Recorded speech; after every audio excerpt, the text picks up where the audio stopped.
करके। तो यहाँ क्या बताना चाहते हैं कि एक सतनाम की कीमत इतनी है, जिस विधि से हम बताते हैं तुम कितने साहूकार बन जाओगे।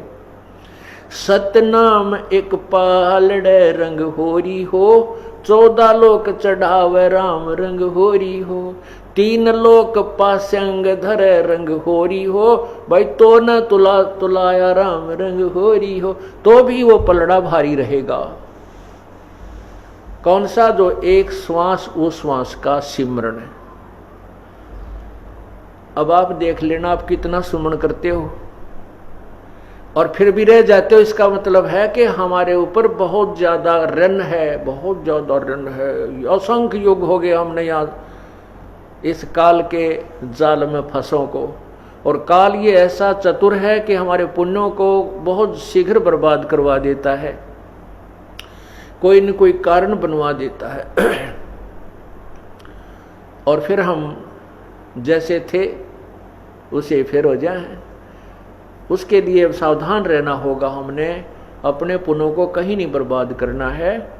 घड़ी डिमांड भी ना करनी चाहिए परमात्मा से, मन ये दे दे, मेरा ये हो जा, 2 कोठी हो जाए, एक और बना लूँ, ये भगवान एक छोरा का और थोड़ा प्लाट मिल जाए। हम यही तंग मांगते रह जाते हैं। नहीं, परमात्मा से आप मोक्ष, भक्ति और मोक्ष मांगिए, और भक्ति में ये सब अपने आप मिल जाएंगी जिनकी आप अलग से डिमांड करते हो। जैसे किसान गेहूं बीजता है और उस किसान के पास अपना कोई पशु भी नहीं है, ट्रैक्टर से सारा काम कर रहा है, तो गेहूं बीजेगा किस लिए? कि वो अपने परिवार का पेट भरे। प्रथम तो उसने अपने परिवार की और अपने जो है जीवन रक्षा के लिए गेहूं की आवश्यकता है।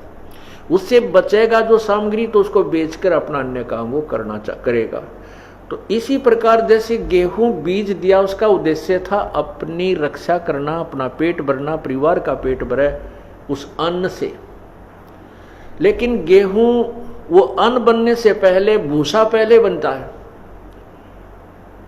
वो भूसा जो बनता है, तूड़ा, वो पशुओं का चारा तो फ्री में बनता है, धक्के तो बने अपने आप बनता है। वो तो बाई प्रोडक्ट है उसका, किसका? कनक का, गेहूं का।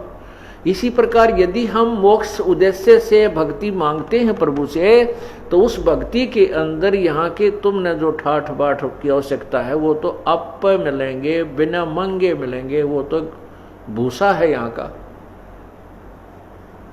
कोई बात नहीं, अभी ज्ञान नहीं है क्योंकि हम बहुत सताए हुए हैं दुखों के। तो उसके लिए कुछ तो परमात्मा अपने आशीर्वाद से तुम्हें एडवांस लाभ दे देता ताकि आपकी श्रद्धा कबीर परमेश्वर में बने कि ये भगवान है। उसके बाद फिर कहता है कि पुत्र अब तुम खुद करो, बेटा बेटी अब तुम साहूकार बनो, तुम स्वयं मेहनत करो, इस नाम का जाप करो, इस तरह धर्म करो, ये पुण्य करो। तो जैसे कोई ज़्यादा कहता है मुझे ऐसी तकलीफ है, मैं ऐसा है, तो हम कहते हैं तुम एक हवन के लिए, ज्योति के लिए संकल्प करो। इसी को कहते हैं आप पाठ के लिए संकल्प करो। क्योंकि हम अपने आशीर्वाद, परमात्मा अपने आशीर्वाद से तो आपको देता ही देता, उसके बावजूद भी आप इतने वीक हो चुके हो कि फिर भी उभरते उभरते समय लग रहा है। तो उसको कवर करने के लिए वो आपको बताया जाता है कि ऐसा कर दीजिए। लेकिन जो कहते हैं बिन इच्छा दो देत है सो दान कहावे, और फल बाँचे नहीं तास का वो अमरापुर जावे। जैसे आप पुण्य करते हो या हवन के लिए, कोई भी ज्योति के लिए जो दान करते हो, ये सबसे उत्तम बताया है कि कोई बिना डिमांड के करना चाहिए। इसमें दोनों फल मिलते हैं। यदि हम किसी डिमांड की कोई परमात्मा से मांग करके जो पुण्य करते हैं, वो काम तो हो जाता है, लेकिन वो पुण्य बराबर हो गया, उस पुण्य के प्रतिफल में आपने ले लिया।